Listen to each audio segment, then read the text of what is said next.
everybody. Happy Wednesday. So excited to be here today.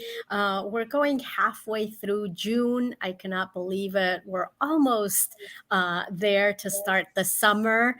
And it's just like time flies. But today I'm so happy and grateful to have Sheena Eizmendiz as our guest in a very important topic that is about leadership and how, as leaders, do we navigate this changing workplace and keep it empowered? And I haven't read the full report. I don't know if you've seen it, but I just saw the new report from Gallup and the workplace, the 2024 report that just came out. And I haven't read it. I have to download it, but I just read like the very, very top lines, and it was a little bit disappointing to see that the engagement in the workplace continues. Well, it's stagnant, and in some cases it continues to decline. So I thought today's conversation was extremely relevant to be able to highlight, like, how do we as leaders need to navigate this changing workplace environment, and then how do we as Latinas, what we can do and how are we being impacted from all of these fronts. Can we really make a difference so that then hopefully those numbers can change in the years to come, not only for ourselves but for the generations that come after us, right? So Sheena, thank you so much for being here with us today. Thank you, Eliana. I appreciate you having me here. And this is a really important conversation to have right now. We are seeing that the workforce continues to change. We have to say that a lot of that happened due to COVID. That's the reality. We saw massive disruptions during COVID, and some disruptions really led to a lot of really positive things. So we're definitely going to be seeing more changes in the years to come.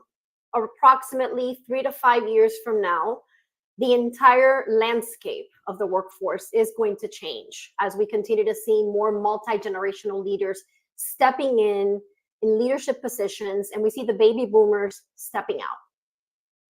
Absolutely. So then let's exactly start there, because I know that that's part of the work that you do in terms of understanding and being able to help leaders navigate this changing leader. So what are you seeing from your point of view in the work that you do? So I'll tell you what, the first thing we should start with is, what are multi-generational leaders, right? A lot of times people hear that and they don't understand what it actually means. What is the term? When we talk about multi-generational leaders, we're really referring to those leaders that come from different generational cohorts. And they come together, they work together, bringing their own unique perspectives to the table.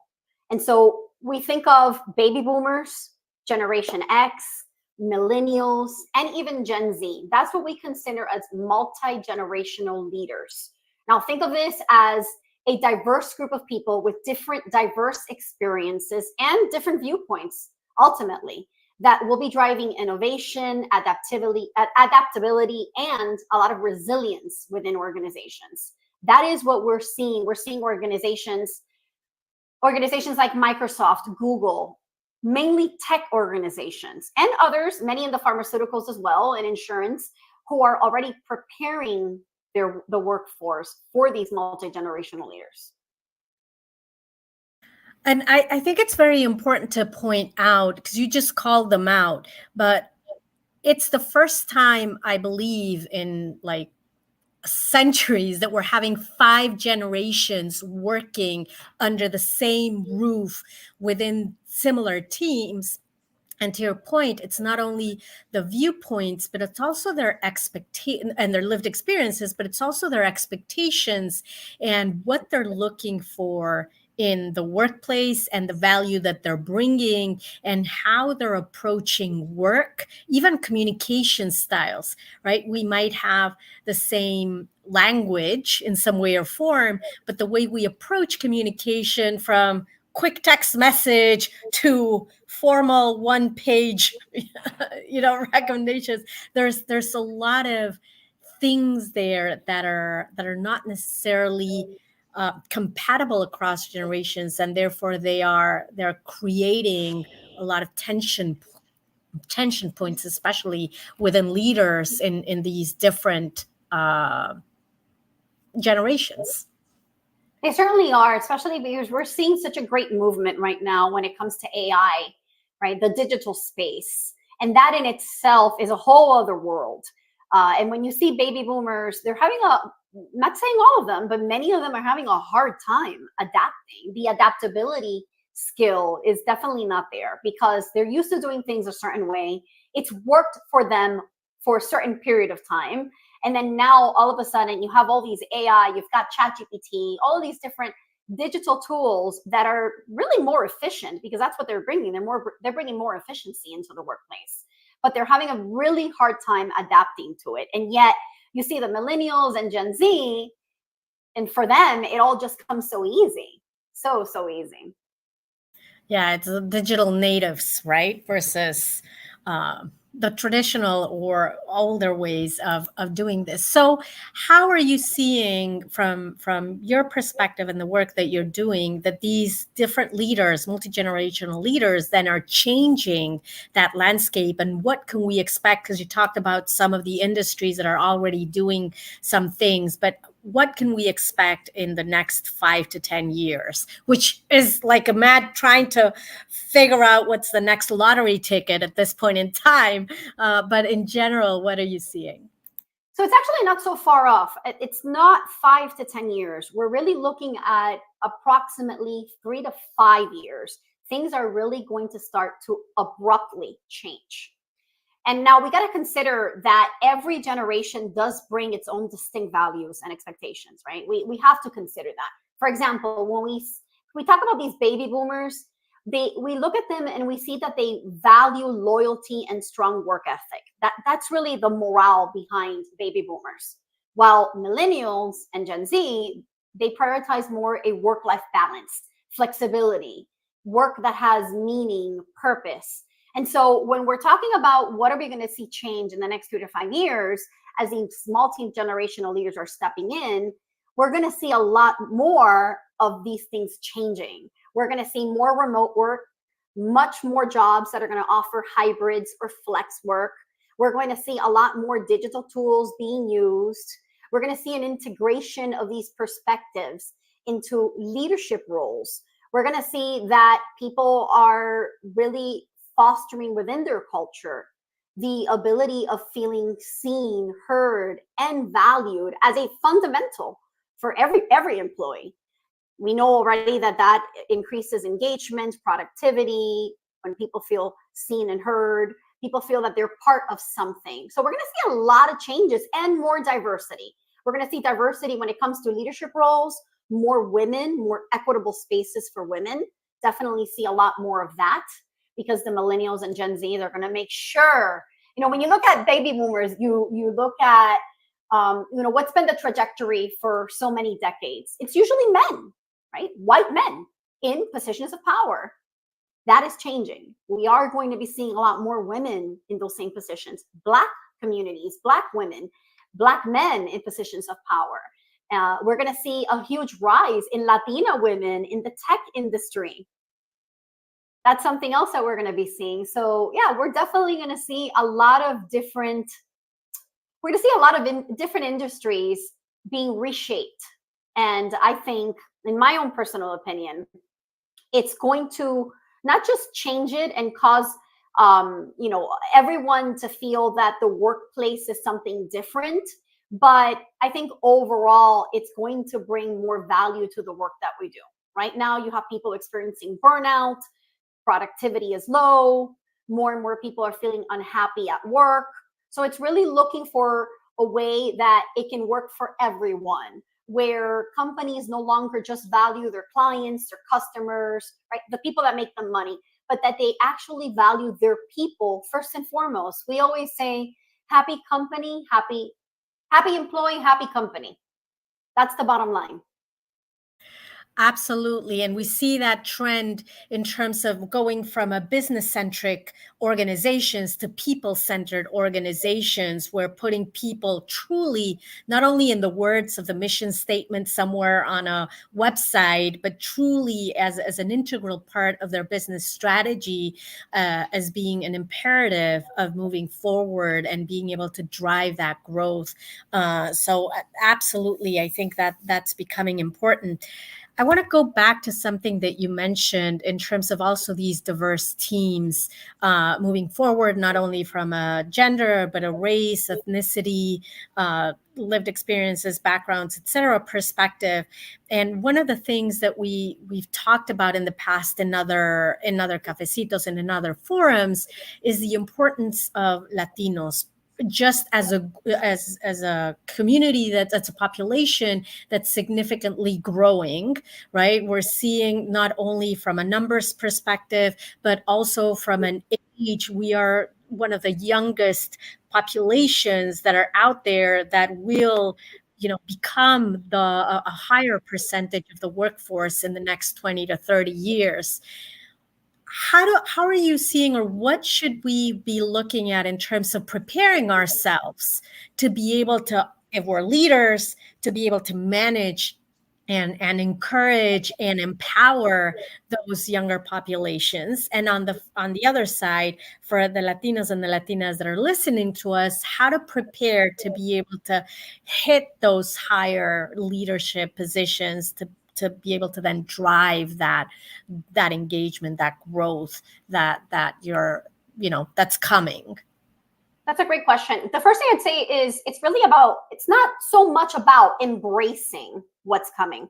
I think it's not, when we look at it as a whole, it's not just about leadership filling gaps or meeting certain quotas or following trends, because right now there is kind of this trend going on, right? I think it's more about leveraging the strengths of each generation, and then building upon that to create a more robust and innovative organization.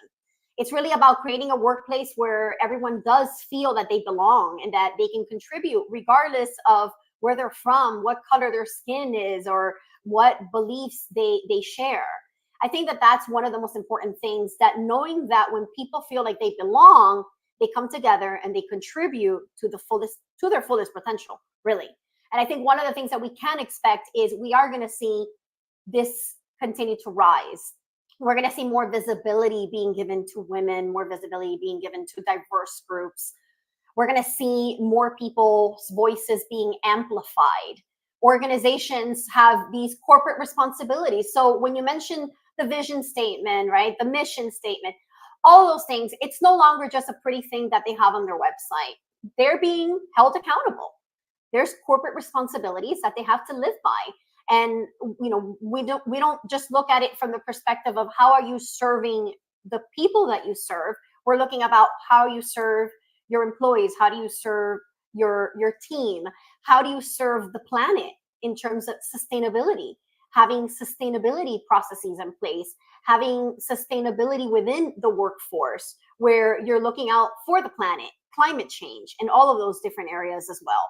So we're really looking at a lot of different initiatives that are going to continue to grow. We're looking at initiatives that are going to continue to expand just across the board. And we're going to see it a lot more in these groups that have been marginalized and these groups that have not been as equitable as other groups. Absolutely. And you talk about these sustainability practices, which again are becoming more and more important, just because, I mean, we do want a planet in the end that we can all live in a good way. What practices have you seen being implemented that had changed and that will continue to come, that we need to keep in mind? Sure. From moving more towards a digital space where we don't have to use paper as much, right? That's been one of the biggest that we've seen, where companies are looking more into, how can we support the planet, support the environment, right? By having certain things within the organization that are more conducive to the planet, that will not harm the planet. Those are just some of the, the ways that sustainability practices are being utilized in corporations, especially large organizations. Even by having remote work, that's a very sustainable practice, because we're talking about the emission fuels. People are not driving as much, or they shouldn't be driving as much if you're working remote, which would mean that you're working from home. So that would definitely help when it comes to that. And so there are a number of ways in which companies are now putting these practices at the forefront. And it's not just because it looks good, it's really because it works at the end of the day. And these multi-generational leaders, they're going to expect this, and they're going to demand it more so, especially when they are in those decision-making power. They have the decision-making power to say, this is what we're going to do as a company. This is what we're no longer going to do as a company. And so those things and those practices right now are the practices that all organizations, whether you're a small business owner or you're a large organization, you should be considering to implement. Absolutely. And before, you talked about the importance of employees wanting to be seen, heard, valued, and all of this is part of this feeling of, well, increased engagement, feeling that I belong, that I'm valued for who I am. But on the other side, we have these remote environments, which make it harder for many of those situations that before, when you were in person, maybe those practices could be quote unquote easier, not that they were. And one of the things that I saw quickly, again, from the top line of the Gallup's report, was that the increase in loneliness, that there was a significant increase in loneliness from employees, and a lot of it precisely because they're in this remote, which, yes, check, I love to be in the remote because I have more flexibility to do the work that I do, or to, with the time.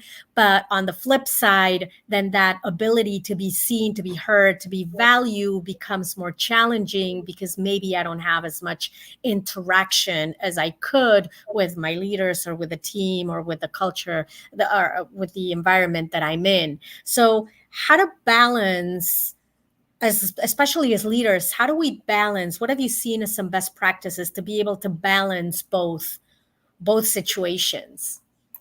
So a lot of it has to do with what systems these companies have in place, right? When you have remote employees, in order to continue the engagement, to continue to have that visibility and that communication to be effective and not fall short, it's about having certain systems in place. Because we live in such a digital world, there are a number of different ways that we can continue to enhance that, and that we can continue to foster that. You got to also take into consideration that this remote flex type of work is still relatively new.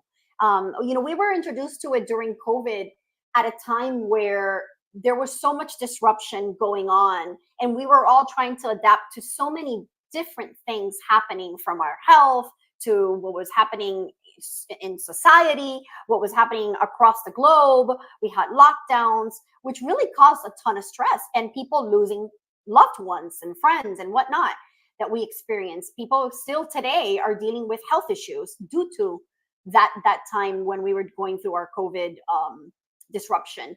So it takes humans a little longer to fully adapt.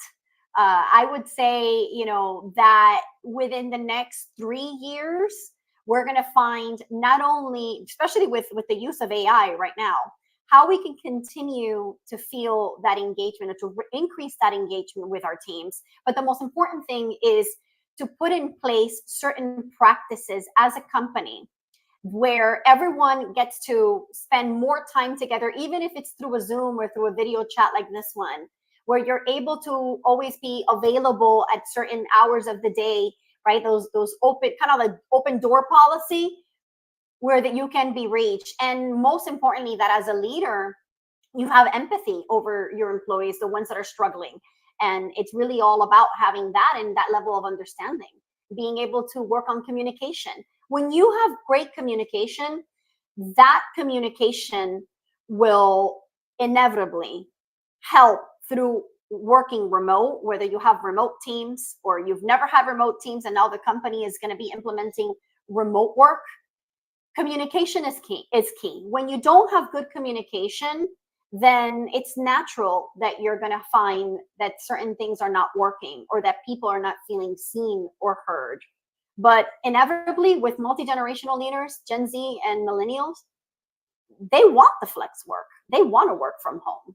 And when they work even within an organization, they're going to completely change what it looks like inside the organization.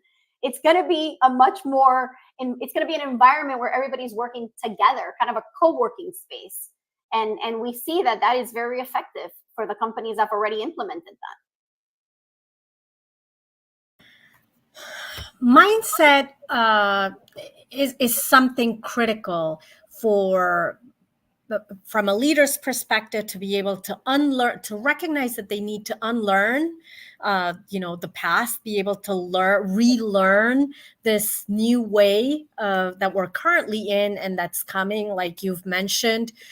What would you recommend are like the three things? And you already talked about communication being one, but from a mindset perspective, like what are the three things that we just need to do as leaders? That's it. There's no going around it in order to be successful in this new multi-generational workforce and landscape.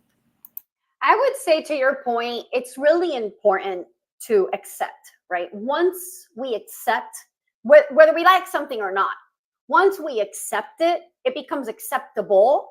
And that leads to us being more open and more willing to be adaptable to it. It doesn't matter what environment you're in. You could be in the most uncomfortable environments, anything you can think of right now, anything you throw at me, that's well, how about an environment like, even people become adaptable to toxic environments, and that's completely unhealthy. And they'll stay in companies that are toxic with toxicity and toxic leaders for years. We've coached people who've been in companies that they've been there for 20 years. And we're like, how did you do it? How could you stay there for 20 years? It's human nature. We are creatures of habit. We are very adaptable. So the first thing I would say is definitely accept that things are changing. Accept that the ball is rolling. We're not going back to the way things were. It used to work that way, but it no longer works. And where we're headed, it's definitely not going to work where we're headed. So I would say definitely accept. And then I would say flow. I think flow is very important. The mindset of flowing, because when you flow, there's less resistance. When you flow, you're more moldable. When you flow, you simply just allow things to happen.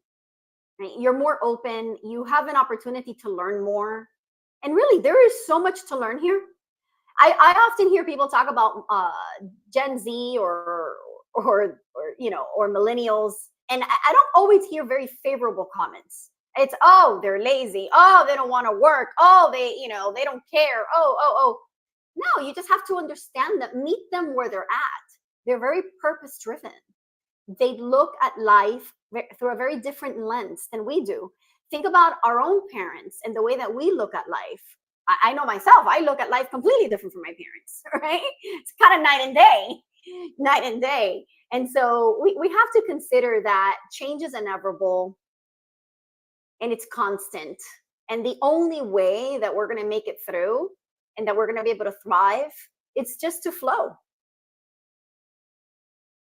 I love that. And it feels so natural and so easy. And I think we sort of do it without knowing, but the resistance of change just continues to hold on. So it's like this constant everyday battle of, yes, I know I need to flow. It should be so easy. But on the other hand, like, here I am holding on to, like, it feels like we're holding on to life itself, to not let it. It's just scary. It is. And it's really not, what we always tell people is, don't try to face your fear and beat your fear. Just accept that it's there, but tune it out. I think the key is don't hone into your fear. And a lot of times when we hold on to things and we resist change is really because a fear. We're coming from a space of fear. So fear is not one of those things that, oh, I have to learn how to get rid of my fear. You're never going to get rid of your fear, because fear is inevitable. It lives with us, right? It's part of who we are. It's the center of our being, because it allows us to experience things in a certain way.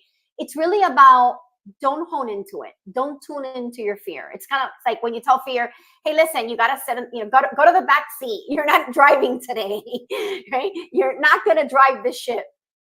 That's it. Take a hold of your fear. That's what I would say. Absolutely, absolutely. And if you can't do it alone, because sometimes we can't and we shouldn't, reach out to a community, reach out to people that are there for you. These are things that we don't have to do on our own, but for some reason we feel like we have to, because we need to show up, right? So that's what a community is all about, and that's what we want to do here in United Latinas, to be that community of support, so we don't have to go through all of these things on our own. Thank you so much, Sheena, for being here with us in our Cafecito. Any final remarks, call outs? All I'd say is, honestly, just embrace the change, or at least learn to embrace it. Because I think that for some people, it's going to take them having to learn how to embrace. Just embrace the change. Change is beautiful. Change is inevitable. And I think it's going to lead to really great things, especially for us Latinas and minority groups. Absolutely. Absolutely. Thank you so much, Sheena, for being here with us today, for sharing your knowledge. To everybody else that's watching, remember to be a part of this community, join this community so that we can continue these rich conversations. You can see the link on the screen, and check out our events. We just started our mindset coaching circles as well. So we have our speakers coaching circles, which help you become a better speaker. We have now our mindset, because like we talked about here, mindset is important. So we're having those twice a month. We have our business coaching circles, and then we have our traditional events that are happening, and local, different chapters. So check us out on our website, unitedlatinas.com, and also join the community at our hub, unitedlatinas.mn.co. Sheena, thank you so much for being here. And everybody, thank you so much for joining, and see you next Wednesday. Have a wonderful day wherever in the world you are.